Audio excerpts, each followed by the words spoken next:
Paddy, before we start and talk about the Web Summit and the story behind you and the Web Summit, which is quite interesting, can you tell us a bit more about your background? Where did you grow up, and what did your parents do for work? Okay.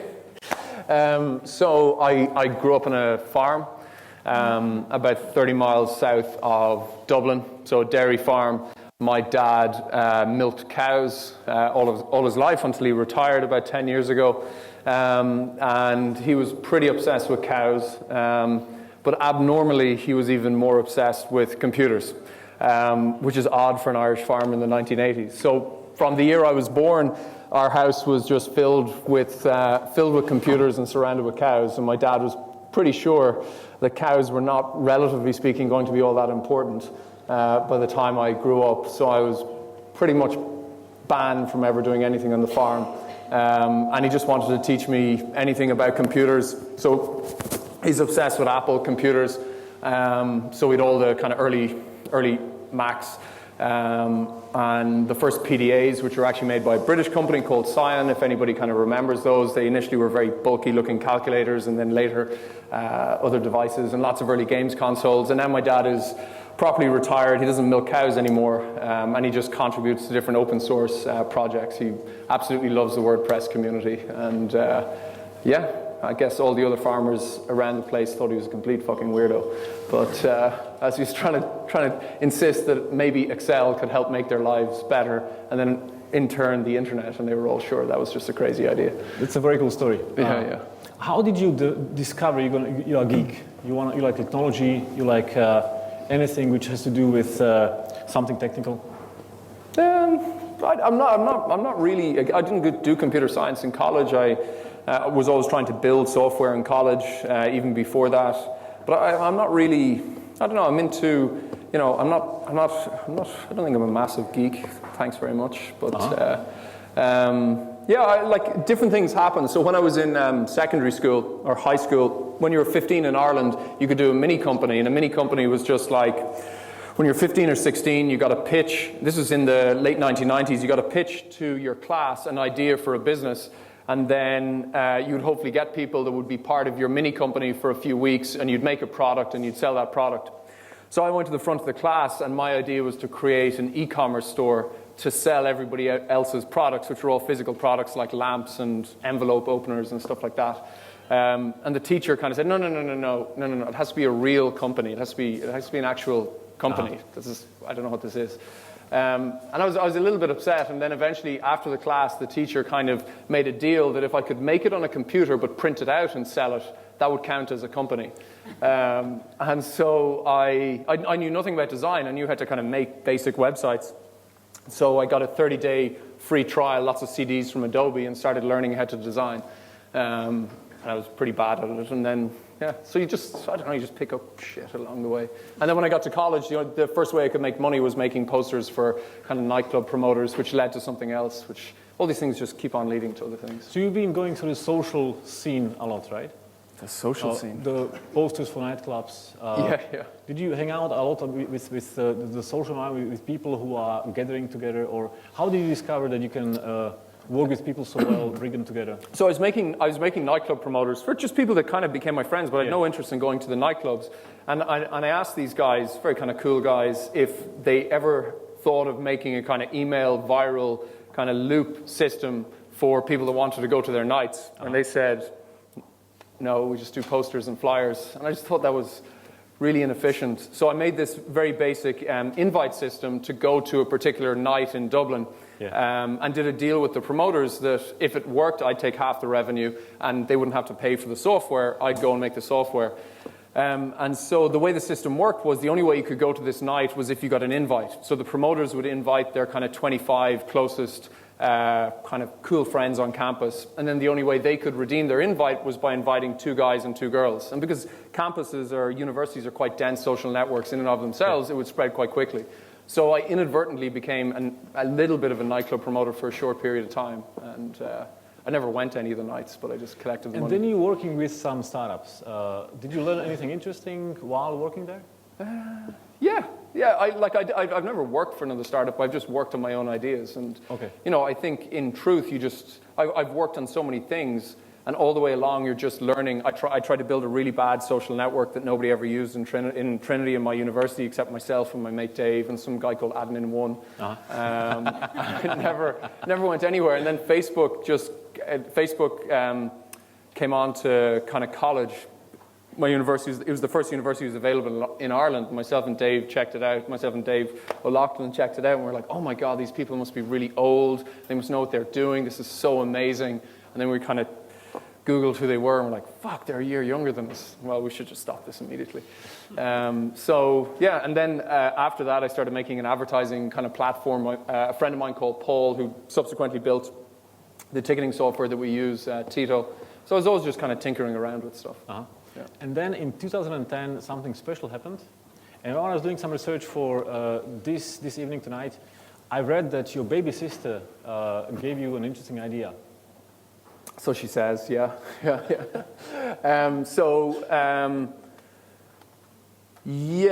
I don't think that's true. It's not? No, it's not true. But anyway, that's okay. How did the idea that was a journalist. Of the Web Summit was born?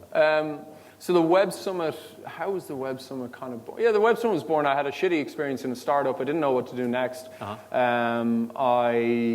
I decided, I just felt that Dublin had there were no events in Dublin. Nobody ever came to Dublin. There were lots of tech companies, but any of the CEOs would kind of skip flying into Dublin. They just go to London or Berlin. And for me to go to a conference, be it Slush at the time, which was huge, or Next Web, or Le Web, or DLD, these were these massive conferences. Yeah. I'd have to get a flight and pay lots of money and pay for hotels. So I just wanted to create something for the Dublin kind of tech community, and that's what I did. That's what we did in the first year. And it was very small. It was all entirely Irish attendees. It was 400 people, and that was really the same for the second one. It wasn't until 2012 that things began to change. When did you feel this is something special? Because you had some ideas before you worked on, and suddenly you work on this idea, and what was the first moment you realized this could be something much more amazing?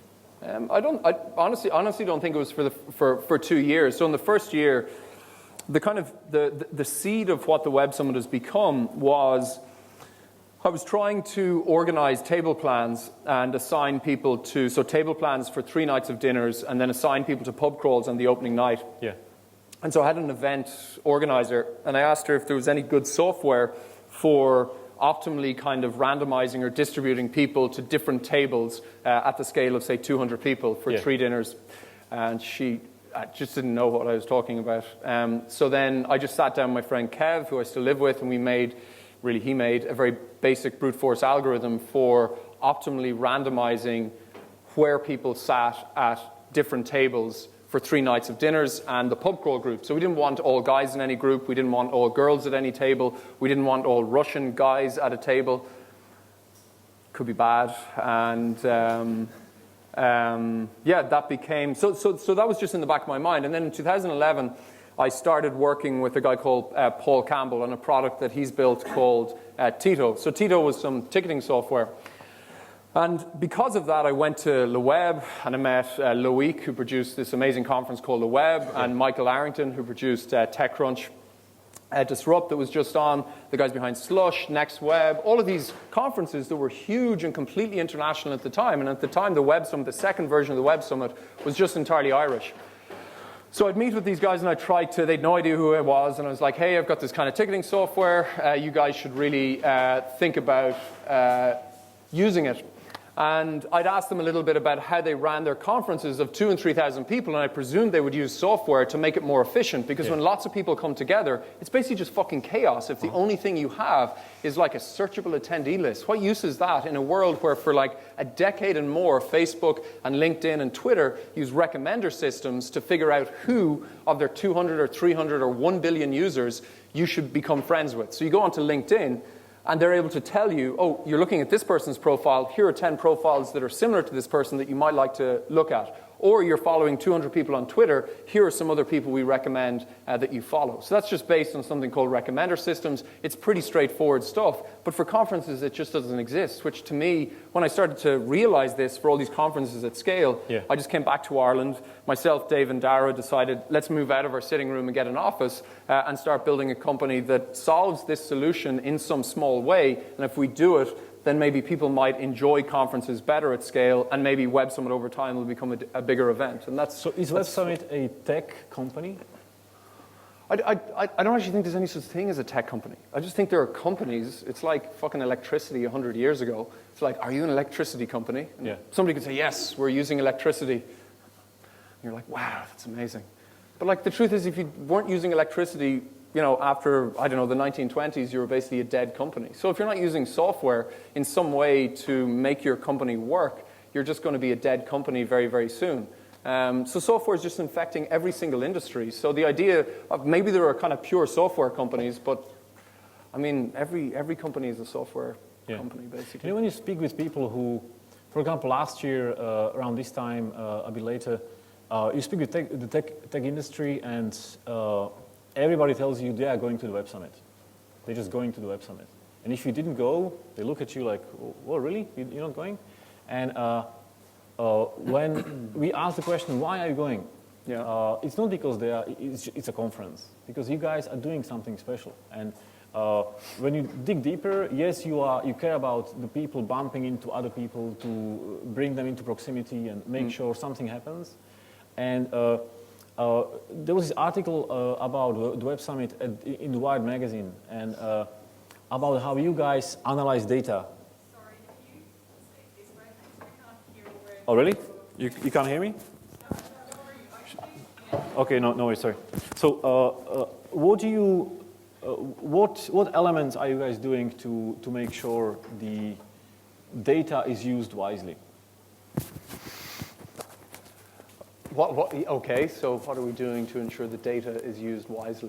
Well, ultimately, the purpose of the event, it's just like it's a dating festival. The whole purpose is to try and get people meeting each other. That's why people come. I mean, sure, they come to see the speakers, but the truth is, if you miss a talk, it doesn't really matter because you can see it online afterwards.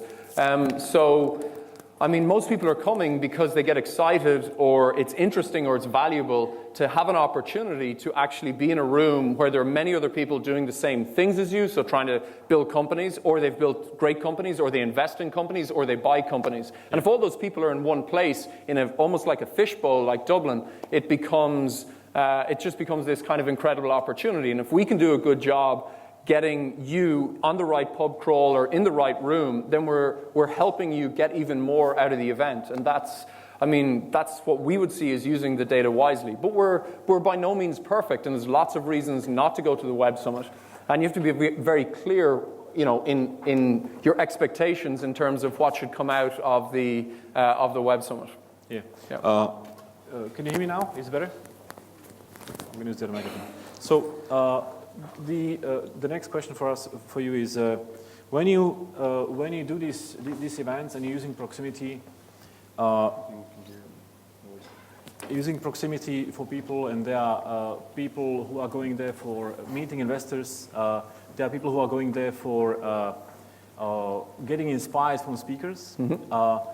How did you decide what are going to be the priorities for the Web Summit? Is it both elements, learning as well as meeting people? Sure. Well, so we survey people relentlessly before, after, and during the event, and then it's fascinating to see the kind of the data change. So before the event, people are overwhelmingly sure that the primary reason they're coming is because of the speakers. And then during the event, that begins to change. And by the time the event is over, it's overwhelmingly people are there because of business development or networking, which is essentially the same thing. It's just actually meeting other human beings. Yeah. And that's so then, when you're trying to kind of communicate the event beforehand, many people don't realize that actually the exciting part is actually just being surrounded by other people who are just trying to change things. And we stress the speaker, certainly, but more and more we're trying to stress that actually what's exciting is going on a pub crawl or going to the night summit, because we know that after you've come to the Web Summit, you'll report that those things made you happiest. And the talks were certainly great and they were certainly inspiring, but they're not absolutely critical to your experience, if that makes sense. But there are many other things. So what amazed me I started going to all these conferences, and I'd get all the lanyards, for example. And I couldn't understand why all the lanyards are effectively the same length. And they're basically, your name badge is about here, which is fine if you're 6'2" or 6'3". But if you're 5'4", it means your lanyard is down over your crotch, effectively. Which leads to really awkward moments where you meet somebody and they're like, "Hi, John, great to see you." And you're like, "That fucker doesn't know who I am. He's just stared at my name badge." So it turns out that basically all the lanyards are probably made, I think, in the same factory in China, and they just come a standard length. But that length there's no logic to it. So there's a kind of field of research called anthropometrics, which has to do with the design of everyday objects related to the human body. So a chair, the height of a chair, the height of a table, where in a car the steering wheel is all related to the shape and size of our bodies. So we took some of that, and we applied it to trying to make lanyards that are actually just a logical length. So all of our lanyards are custom made in the same factory that doesn't custom make lanyards for the rest of the world's conferences. So now we have quite short lanyards. So that's just kind of one example of using maybe not data that we're extracting for the event, but lots of research that's been done in the past. And then the font that we use comes from an area of research called wayfinding. So what's wayfinding? Wayfinding is that sign over there is wayfinding in the built environment. And there are lots of academic journals, and there are people who geek out for decades on optimizing signs in the tube stations or in airports to make them more readable and reduce kind of stress in, for example, high-trafficked environments like airports. So we then apply this, and the font that we use, the kerning, which is the space between the kind of letter height to width ratio, is all just using these rules that are actually applied on, say, for example, motorway signage. So in the UK, the font that's used is called Motorway. The reason that they use the colors of the text and the background color is because the contrast ratio happens to be the most effective for reading at speed. And the use of capitalization versus not capitalization on your motorways is scientific. And that same science can actually just be applied to something as small as a lanyard and a name badge. And those are things that we do. I'm just going to go on and give you other examples, because I think these are things other people should think about. So queuing, when it came to queuing, I go to these conferences and I go, why are all the queues different? Why is there no systematic way of doing a queue? Surely people must have studied this. And it turns out there's a whole field called queuing theory. It's existed for a very long time. Oh, really? Wow. Guys like Disney have spent an awful lot of time trying to figure out. People get stressed. They deal with huge numbers of people every single day, and you've got families with kids, and they want to create the optimal queuing experience that's both good for Disney, but it's also good for the kids. So and the adults. So how do you do that? Well, they've tested it for years and years, and they've produced lots of research that says there's certain ways that you should get people to queue that will make them happier, and then there's certain ways that you shouldn't do it. So we just take all of this stuff that's out there, and we just repackage it and apply it to making the experience of getting together with lots of other like-minded people better. I totally agree, and events are all about the details. The devil is always in detail, and if people can come in and queue up for 15 minutes at the beginning, they get a bad first impression. Yeah. And you guys are thinking about this. How much time do you guys spend before the event happens to just plan things? Oh, it's constant, yeah. It's like 12 months. So another thing I was really struck by, I'm just going into lots of little details, was I go to all these conferences, and the distance between two stands was arbitrary. And I'd ask why. I reckon it's 2.5 meters between a stand on this side and a stand on this side. Why is it 2.5 meters? And they just be like, don't know, fire and safety maybe? And it varies dramatically. And so then it turns out that doesn't really make much sense. And you look at Walmart and you look at Apple, and they use computer vision to try and figure out, and they test relentlessly to try and figure out, should an aisle be 3 meters wide, or should it be 1 meter wide? And actually, how high should the shelves be? What's the optimum way to design a store, for example? One of the things they've discovered from doing that, for example, and you'll see it's now in basically every store in the world, is when you go into Tesco or Sainsbury's, almost certainly they will put the most trafficked items like milk way over in the far corner, and they do that deliberately to maximize the surface area that you need to cover between you entering the store and exiting the store. And they will bombard you initially as well, by the way, with smells to try and get you basically to trigger a release of kind of, I think it's saliva, that will then make you hungry. And you might buy more as a consequence. So it turns out when it comes to conferences, you can kind of begin to figure out some of these kind of problems. Because when you have exhibitors on one line, like on one side and exhibitors on another side, you don't want to create a channel that's too wide that people just use it as a corridor and they're not actually stopping at the exhibitors and there's no interaction. But you don't want to make it too tight that it basically becomes clogged. So how do you solve that solution? One of our approaches is we put GoPros. So if you're at the Web Summit last year, you've seen all these GoPros in the roof and wondered, what the hell is that about? That's a bit weird. And so we have a team of physicists, almost all academics who we've pulled out of different universities around the world from as far away as Berlin and Melbourne and brought them to work on some of these kind of challenges. And they might seem like obscure challenges, but when you add all of these together, it makes a massive impact on the overall experience that people are having when they come together. That's true. So I'm just kind of going away. How did the mission, you've been doing this for 5 years. Yeah. And it's getting better and better each year. Yeah. And bigger. How did the mission of the Web Summit change over the years? The mission of the web, it hasn't really changed. It's just to give people a great experience. And so, that's why I mean, anybody I talked to thought doing a pub crawl in the first year was kind of a crazy idea. Why would you bring Jack Dorsey and Nicholas, who created Skype, and Chad Hurley and all these people on a pub crawl? They wouldn't like a pub crawl. But the reason they were brought on a pub crawl was because I thought that one of the problems with being in a room for a consistent period of time when you're interacting with people is because the environment doesn't change. It's very hard for your brain to actually register that you've met a new person. So I'm just going to go off on a tangent for a second. So if you go to the World Memory Championships and you look at the devices that those people use to memorize things, it's mostly using something called loci. So loci was developed, it seems, by the Greeks to remember texts and ideas. And then it was used a lot by early Islamic scholars. So it's about constructing a palace of memories or dreams in your mind that allows you to visually remember things. And the reason that probably works for humans is because we evolved for hundreds of thousands of years in an environment where we're constantly moving around, and remembering our way back from where we came was kind of essential to survival.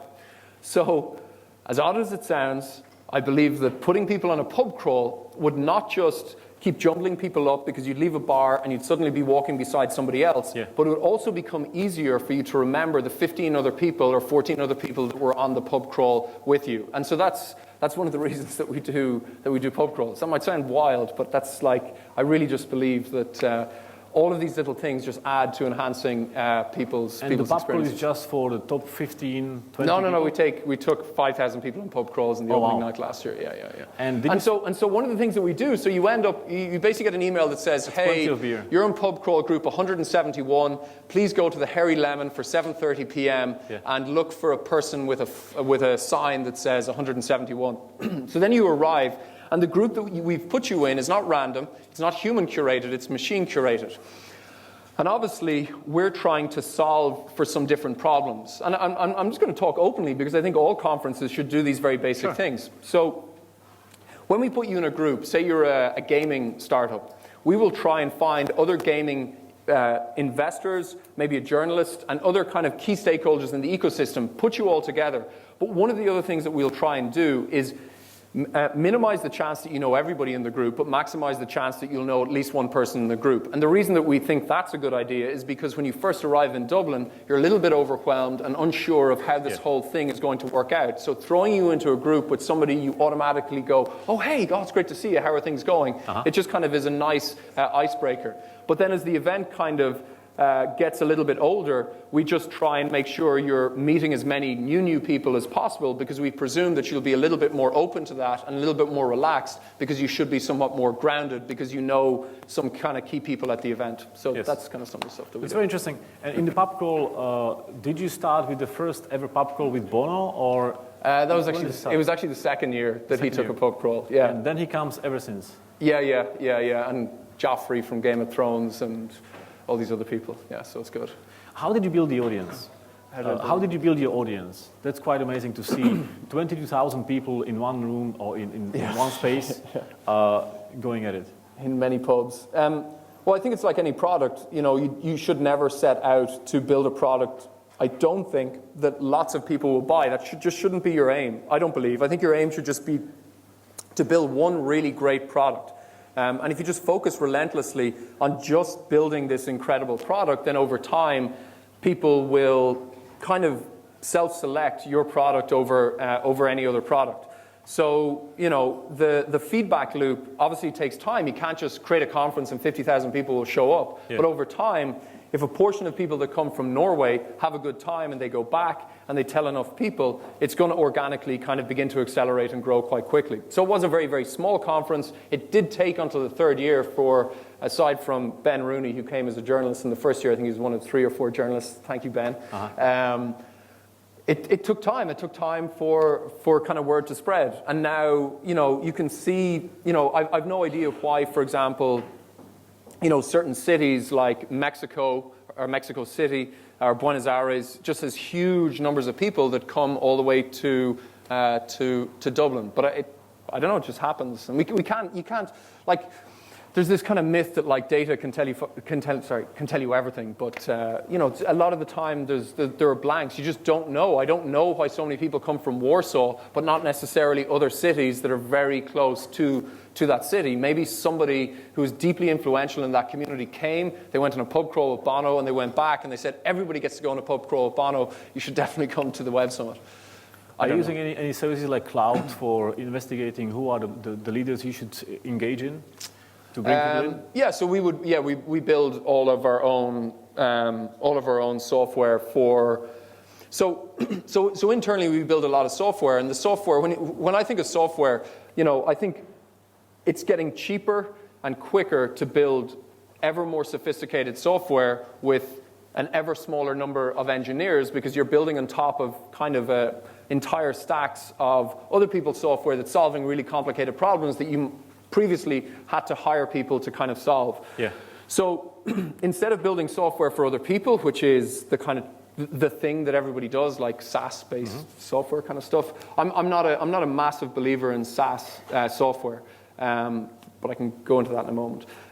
So we build software, so versions of cloud. So cloud is a very generic and unsophisticated way of ranking people. So we'd use lots of different kind of approaches to trying to estimate, for example, so say take Bitcoin, for example. We did a panel on Bitcoin last year. You want to find out, without doing any desk research, who is the most important person in the Bitcoin community to the core people in the Bitcoin community. Well, it turns out you don't necessarily have to ask anybody to solve that. You can actually just do it by grabbing graphs. So you can take Twitter's graph and you can, for example, look at everybody that's mentioned Bitcoin and any associated words for, say, 30 days.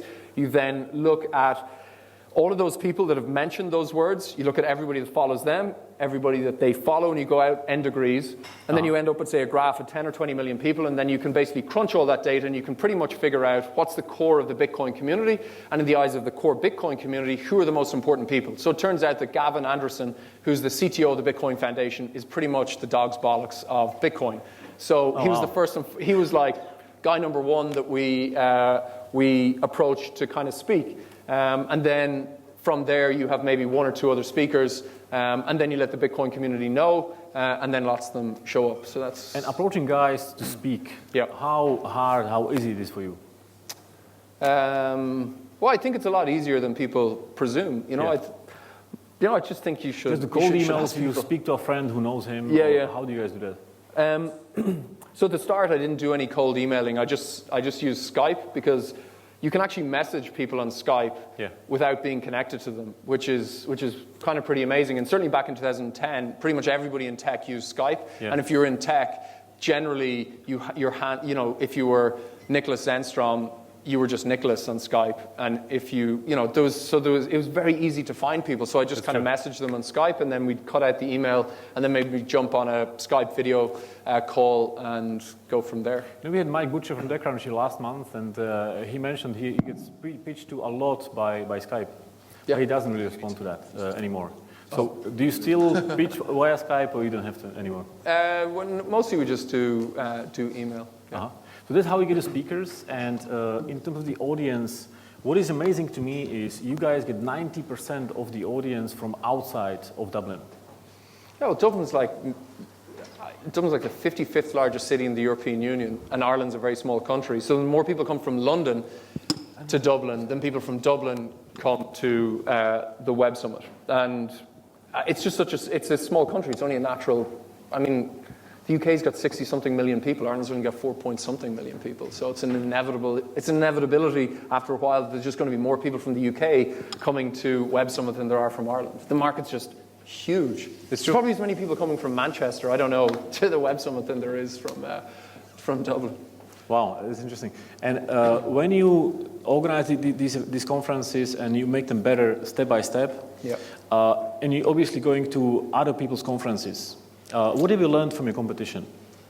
Well, I think all conferences are great. I think, like an experience of an event is not binary. So it's not universally bad or universally good. It's a distribution curve. So some people have life-changing events. So journalists write a lot about, Uber came to Dublin and they basically signed 2 term sheets in Dublin, one of them with an investor they'd never met before and one of them with an investor that they'd both been courting each other. And like that's a very extreme experience. And the Web Summit isn't some sort of kind of magic elixir, so it doesn't necessarily mean that that's going to happen to everybody. I don't believe it will, and some people will have a really shitty experience. So I go to conferences, and the experience is very distributed, but I don't just go to tech conferences. I think you can go to music events, you can go to sporting events, and everywhere you're just kind of looking for ideas. How are U2 or how is Madonna doing things that actually are enhancing the overall experience? What are, and you just kind of find all these ideas absolutely everywhere, and you try and take them back and iterate, and then sometimes you just come up with entirely new stuff. And you having these conferences in Las Vegas, in Hong Kong, now in Dublin.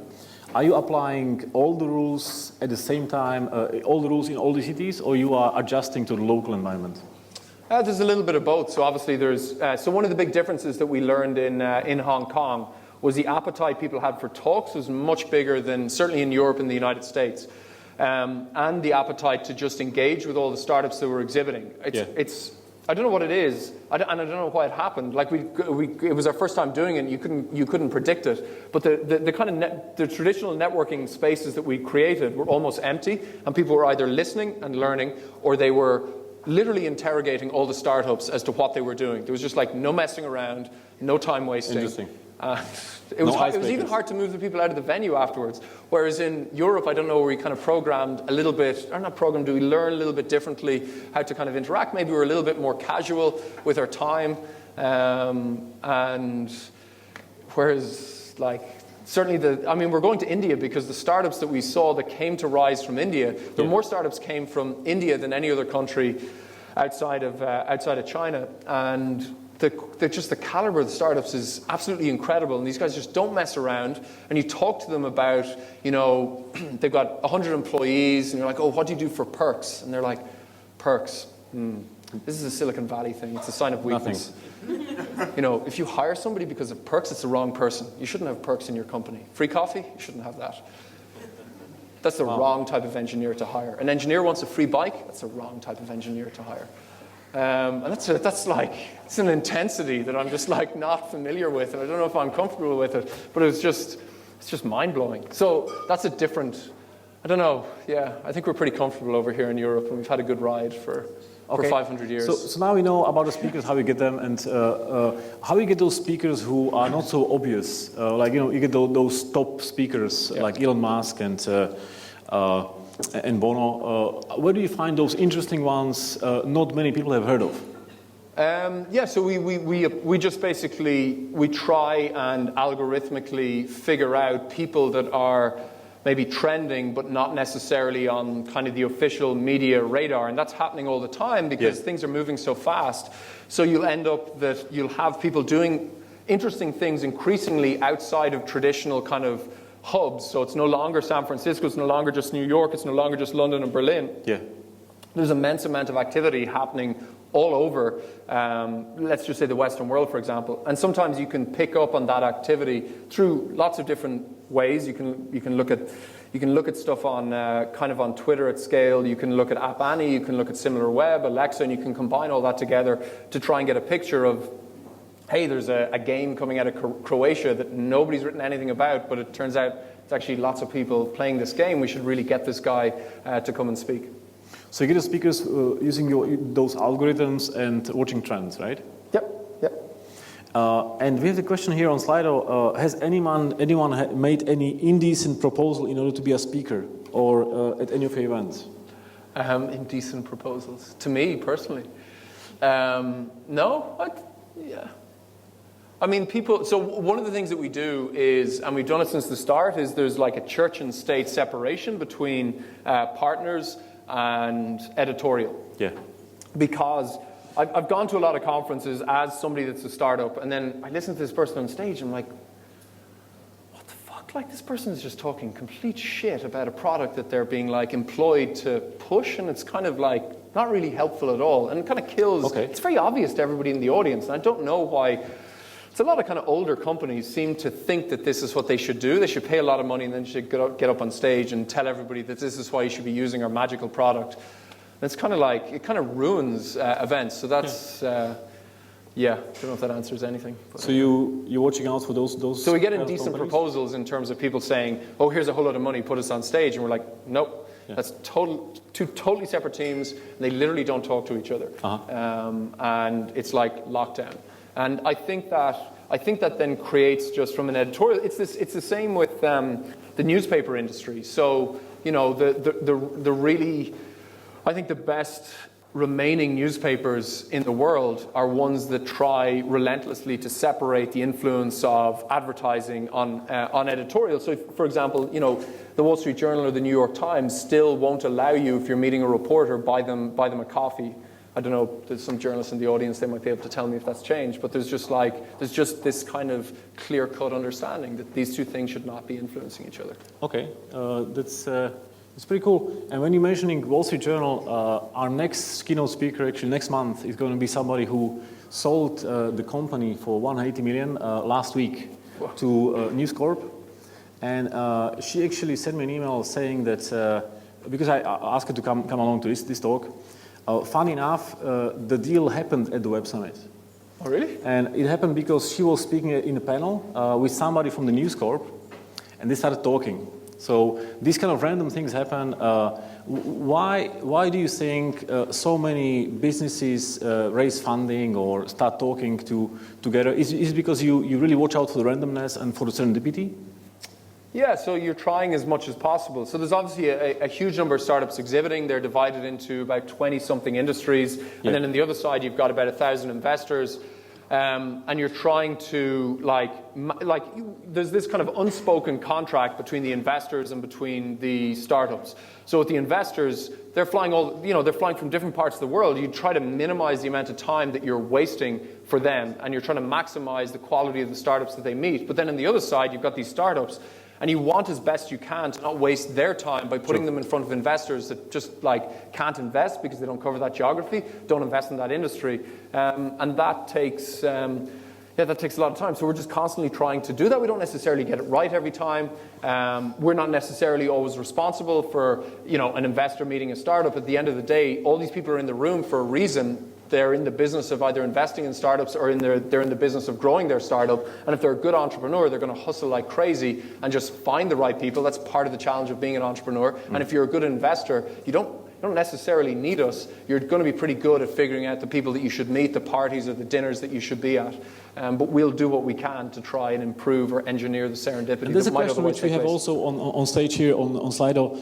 If you would have a company, you'd be a startup coming to the Web Summit, how would you make sure to make the best of it?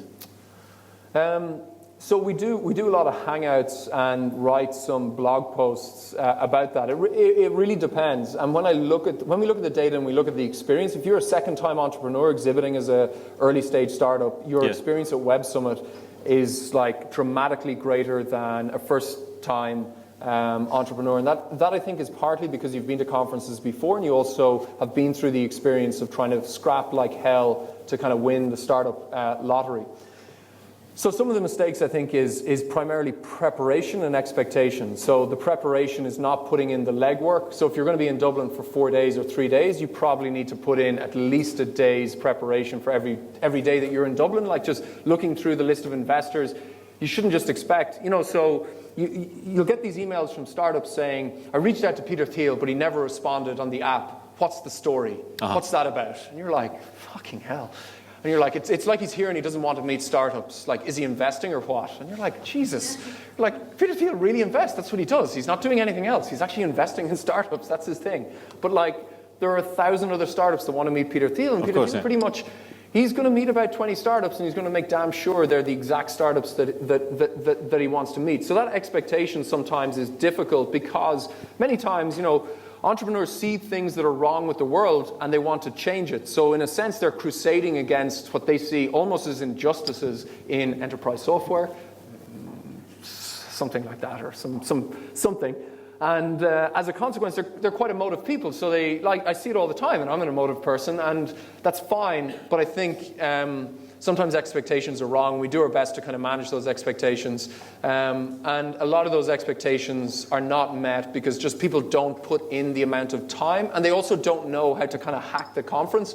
They kind of finish at 5 p.m. and then they go back to their hotel and they're on their laptop until midnight and they go to sleep. And actually, some of the best stuff is happening from kind of 6 p.m. through to 2 a.m. in the morning. So you talk to the more experienced entrepreneurs, and we'll get some of them to do Google Hangouts, and they'll say, you should just crash the lobby of the speakers' hotels. Just like, you should just be pariahs inside the hotel lobby bar, because at 1 a.m., lots of these guys who are in a different body clock from Silicon Valley or New York are going to stroll in. They're probably, going to be slightly drunk and just totally more open to, saying, absolutely, follow up with me. Here's my cell phone. I've got to go to bed now. Those things. I don't know, we do our best. And then inevitably, and you have to be totally honest, it's like, it is a lottery. And even if you look at Y Combinator, most startups that get into Y Combinator fail. But if you looked at a distribution curve for, success versus failure in Y Combinator and compared it to all other startups in the world, you'd say that the experience of Y Combinator was positively correlated with success. Yeah.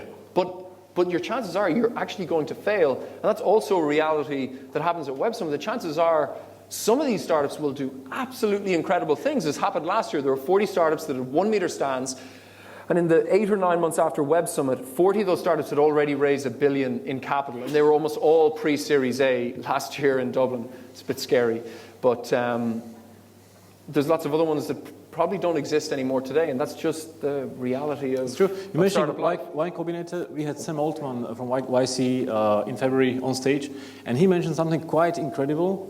He said they have yet to meet a startup which pitched to Y Combinator. They didn't select him, and then the company became a $1 billion company. Which is quite incredible. The probability is quite low as a percentage of startups anyway, but yeah, okay. Yeah. So that just on the occasion of the Y Combinator, there are many companies who raise money at Web Summit, like Uber raised this B round at Web Summit, and companies like that. Do you have any interesting stories which are your favorite, which happened at Web Summit? There's very random stories of like a lady, a button in her shirt broke. I can share the blog afterwards. I think a button on her shirt burst open, and the guy sitting beside her with the startup had a sewing kit in his wallet. So he sewed her button back on, and it turned out that he had the exact solution to a problem she had as the CMO of some big American company. Yeah. And within a matter of weeks, they'd made a kind of partnership. So there's all these like kind of extreme kind of totally random, yeah. Totally random kind of stories. But in terms of the most kind of crazy stories, I don't know. You just hear, you hear obviously, you hear stuff where people actually don't meet until they're on a flight out of Dublin.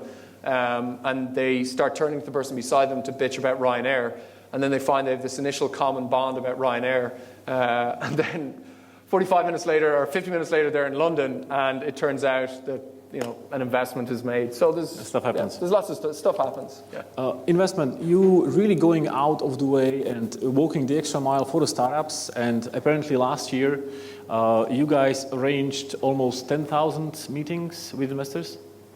How does it work? How does it work?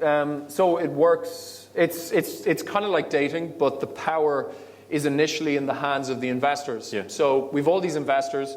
They can access the decks of all of the startups, and they can start searching by industry, by size, by location. And then they start requesting meetings, and then those meeting requests go out to the startups. Now, two things happen.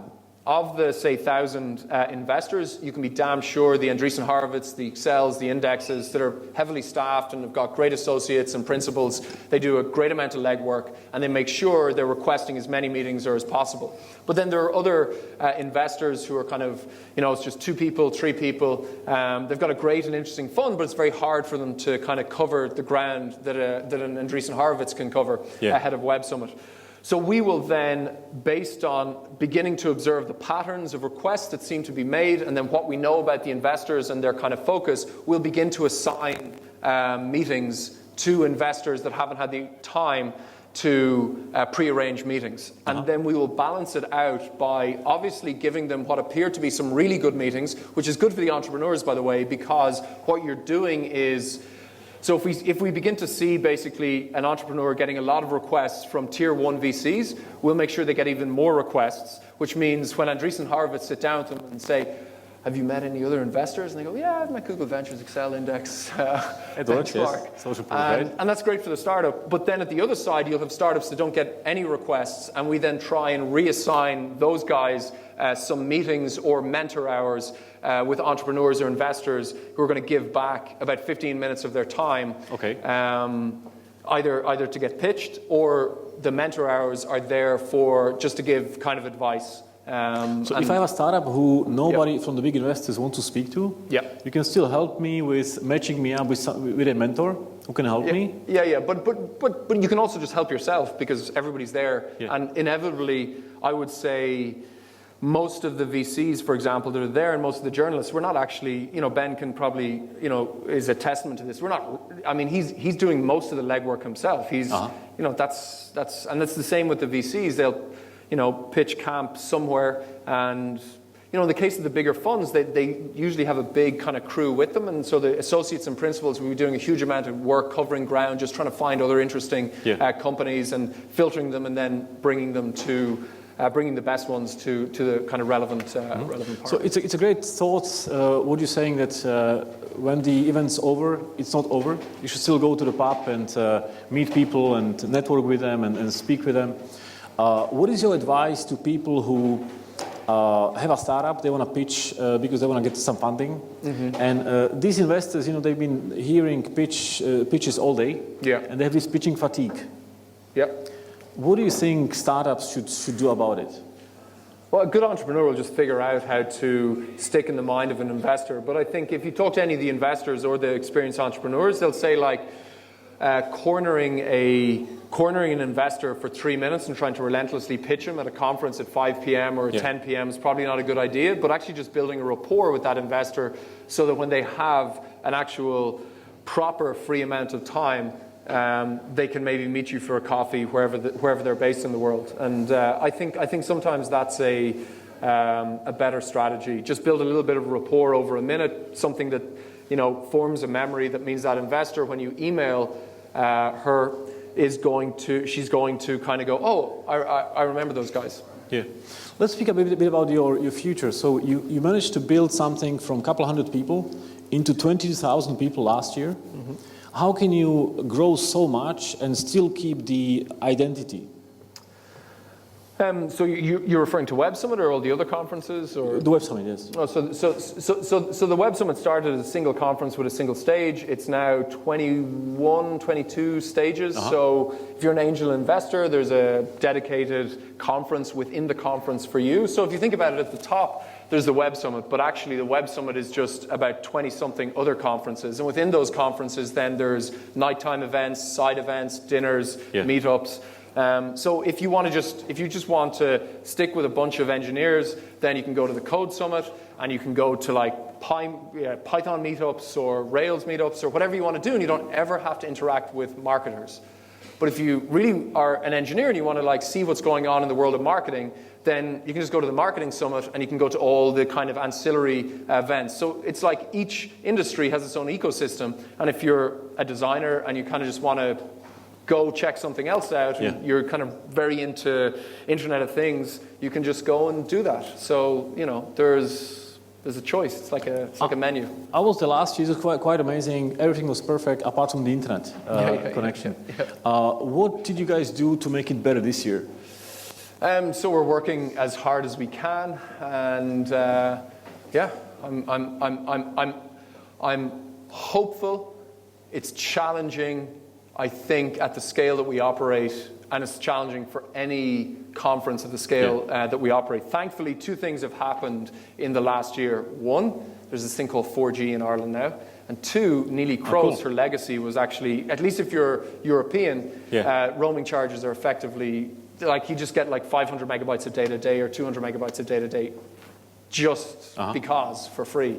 So that should help. That should, at least for Europeans. Now, if you're coming, unfortunately, from Fiji, as a startup coming from Fiji, you're probably not on the same data plan as I am. So, are there any specialties you preparing this year for the audience to look forward to? Well, I think the Surf Summit. Well, if you like surfing or you just want to go to a beautiful place in Ireland after the Web Summit, which about 400 or 500 people will, there's a whole lot of pro surfers that are flying in. They're going to a part of Ireland that is this amazing, quite regular 30, 40, 50 foot wave. So if you're brave and you want to surf that wave, cool. And if you just want to hang out and try kite surfing or learn how to surf or do lots of other things, the Surf Summit, I think, after Web Summit is just it's just a really fun thing to do. And we have a question here, which I'm not sure if I should ask. Could you offer any Web Summit tickets discounts to the amazing people in the room? I'll let you to decide if you want to answer that or not. Okay. Yeah, we don't. I'm not a big fan of discounts because I think that's unfair. I think that's really unfair on people who pay full price. Okay. So the only thing that we do. So what we do is on one night of the Web Summit, there'll be about 5,000 school kids that will get to attend Web Summit for free. So they come from secondary schools or high schools from all over Ireland. It's very cool. And they get to come and they get to see speakers talk about industries that many of their parents are not suggesting they go into, but these are industries that they really should go into. And so last year, without saying a thing, every single speaker for 90 minutes for the school summit were all female engineers, entrepreneurs, or investors. So that was like very subversive and subtle. I don't know if it had any negative impact on the guys that were in the room. I'm not entirely sure. And then we also do the same again on another night for college students. And then we've given away about 1,000 tickets to young female entrepreneurs. And we've done that kind of crowdsourced it by giving out free tickets to attendees from around the world, from different cities around the world that have been to Web Summit previously. Okay. So, yeah, we're not good on discounts, but we give back. It's worth it, right? It's worth coming. You made headlines yesterday, and the headlines are you guys are leaving Dublin. Before we talk about Lisbon and why Lisbon and for how long, which cities, which countries did you consider?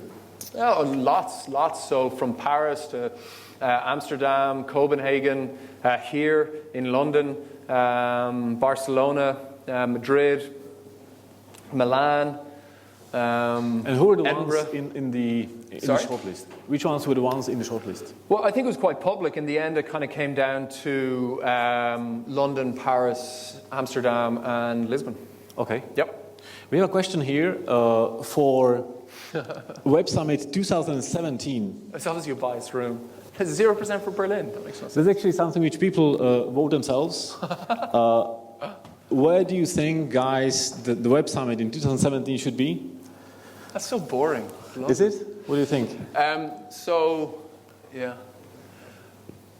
Oh, did you ask a question? Sorry. We asked the audience this question. Right, okay. And this is the answer from the audience live, so you can see that. 2017. 2017, yes. Okay.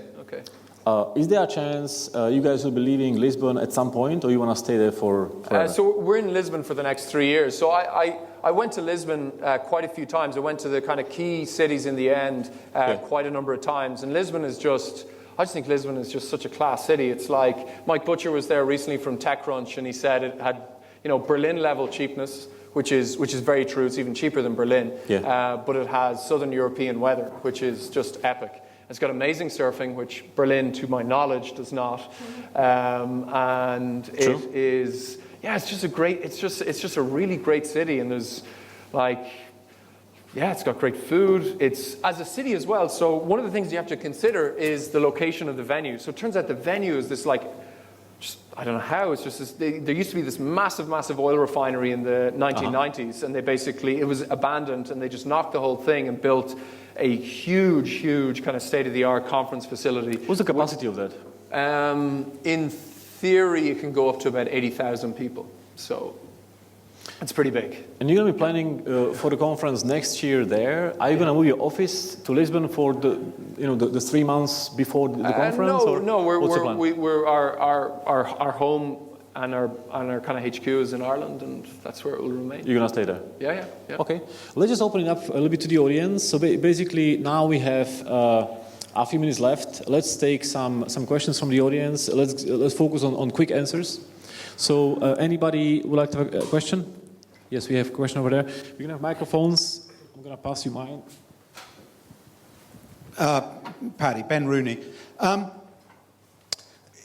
obviously going to ask you a question about the Portugal thing. The essence of the Web Summit was very much that this was a summit that took place in Dublin, and Dublin was a very key part of its identity. You mentioned in your talk there several times, you mentioned pub crawls 19 times in your talk. A bit of data there for you, Paddy. You're going to move the conference, you're going to strip it away from that, you're going to take it into this 80,000, this venue that's capable of taking 80,000 people. You have none of the connections in the city that you have. Have you essentially just commoditized your product now and just made it, a vanilla conference? I mean, the kind of Mobile World Congress of, insert your whatever sector you're in. Yeah. So first and foremost, Dublin, for anybody that was there last year, infrastructurally as a city just can no longer cope with the scale of the Web Summit. So for anybody who tried to get a taxi or tried to get a bus, it was almost, or at least it was very, very difficult. So first of all, we needed to find a new home. So then after that, it was only a question of what city would give, in my view, the best experience to attendees. And, London is an absolutely fantastic city. If I'm totally honest, my feeling with London is that people would almost be lost in the city because it's just so huge. Whereas if you go to Lisbon, it's just this amazingly very tight, small city with this amazing facility and an incredible number of hotel rooms that are about a quarter of the price of London, for example, that it just opens up so much opportunity. And you got to think about a lot of our audience are early stage entrepreneurs. Yes, some people fly in private jets. Lots of people fly in private jets, but that's great and they can stay wherever they want. But actually a huge core of our audience are trying as best they can to follow their dreams, and they're doing it from Zagreb or they're doing it from Warsaw. And to me, Lisbon is just you could not get a more perfect city for those people. Cool. Another question?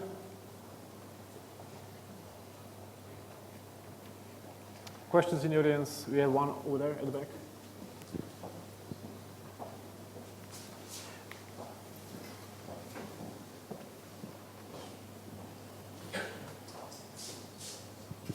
Hey, Paddy.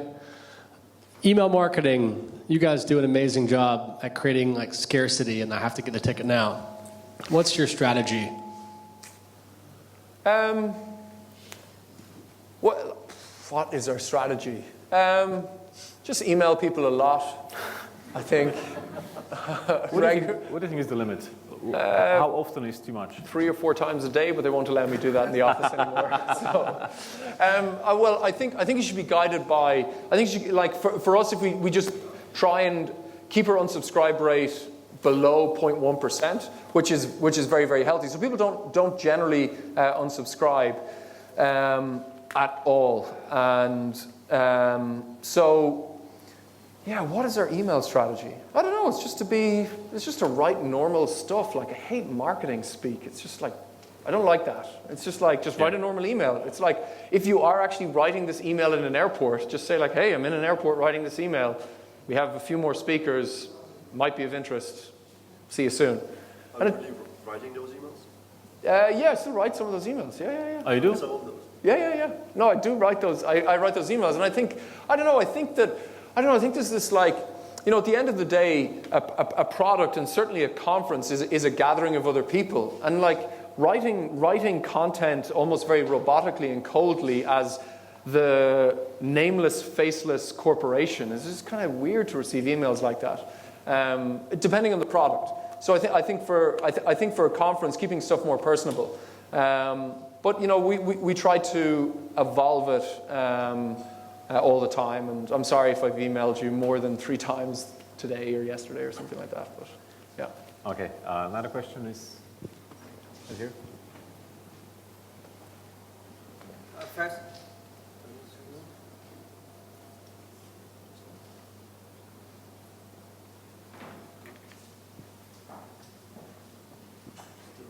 Nick.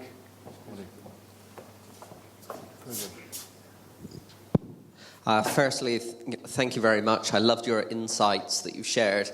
What I really took out of it is how you've combined science with art in how to create an experience. So I'm curious what's next for you, because it's exciting when you start up and you've gone through the early stages. Is it that you wish to take this global? Is it that you wish to convert the business model to create a fund? You've got this funnel of some of the best startups in the world coming through that funnel.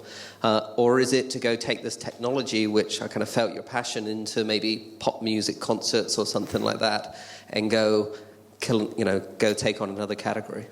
Good question. Yeah, it's a very good question. So the entire spend in, say, 2012 for live music events in the UK was just over $1 billion. For sporting events, all sporting events in the UK is just over $2 billion. And for conferences and conventions, it was over $30 billion. So the industry that I'm in is about 10x the entire live music industry and sports industry globally. And I think Web Summit and the other events that we're doing are this tiny little drop in the ocean of things we could do. And there are a lot of bad conferences out there. And I don't like to speak badly of any conference, but there's conferences I've been to that could just be a hell of a lot better. When you think of all of these industries, whether it's like, I just flew here, it's like the airline industry, the aircraft leasing industry. I've been to an aircraft leasing conference. It was really, really bad. And it doesn't really take much to make it a more efficient marketplace. And if you think of much of the stuff that we're doing, we're just trying to make gatherings of people more efficient so that people can find the people. I mean, if you're in a room of 30,000 like-minded people from the technology sector, the probability that there are 30 people in that room that you should really meet is higher, almost certainly, than a nice, intimate 200-person gathering at a London kind of event. But the problem is, up until now, 30,000 people has been chaos, and it's been overwhelming, and it's been incredibly stressful, and it's very hard to know where to start. And I think we're slowly getting better at overcoming some of that chaos and cutting through it and actually helping you find those 30 people. So the mobile app at Web Summit should be reasonably okay this year, and it should only continue to get better as we move through each conference, and it should help you no matter who you are, if you're the CMO of American Express, or you're, a recent graduate who's just looking for inspiration, it should help you cut through the chaos of 30,000 people, because 30,000 people is a chaotic number of people to have in any one space. But it also means the probability that there are the right people that you should meet is really, really high. And in London, everybody here is incredibly privileged because you've got the density of many different industries, you've got really established industries, you've got really successful tech companies. But when you think about all of these other cities just around Europe, they don't have any of these advantages. Yeah. So giving them the opportunity to be in a room with all of you guys and people from Silicon Valley and people from New York and people from Berlin is kind of a gift. So, yeah, I don't know. Yeah. Paddy, do you have an issue with convincing people to download the app and use it? No, we don't enforce it too much, but basically you kind of need to download the app. So it's like about 90%, 92% or something of people That's download quite the app. amazing. So, and so the volume of messages that people send is very high. Obviously, there's some people that send a tremendous amount of messages. But I mean, I look back at the app last year, and I think it was just terrible. But then I look back at the Web Summit, and I don't care about I don't like sit there and get chuffed about the stuff that worked. I just get really infuriated about the stuff that didn't work. And I try to just make it better. And that's ultimately what anybody inside any company, any entrepreneur is just trying to do. Like if you kind of sit there for 6 months smug that something worked 6 months ago, that's like you're doing a terrible job. Yeah. Instead, you should just be fixating on the smallest little detail that isn't working out. So why are queues for coffee stations too long? Why is the app not really working for some people? Does it need to be multilingual? Does it not? Is making it multilingual just creating an entire nightmare? Stuff like that. Even so, wayfinding, so our signage system is now universal across all our events, and it's just really, really good. And there were, last year at Web Summit, there was clearly not enough signs to help people get around, and that was really disappointing for me. And so this year, there will be just, like my email marketing strategy, there will be too many signs littered. There's never too many signs. But looking back, where you are now, and are you where you wanted to be, or there's still a long way to go? Well, I never expected to be here. In 2010, I never intended to start a company that would scale conferences. And I wouldn't have gone and spent time working on Tito if I had believed at that point that this was an opportunity. And it wasn't really until 2012. And then even in 2012, I looked at these conferences that just seemed massive, like Slush and NextWeb and LeWeb and DLD. And I was like, oh my God, imagine if we got 400 foreigners to come to Ireland. That would be amazing. So, I think we had an aspiration that by like 2015 we would be at the same size as a 3,000 or 4,000 person conference. And then it just turned out that things started working a little bit better. So, if you would start again from scratch, knowing what you know now, how would you do things differently?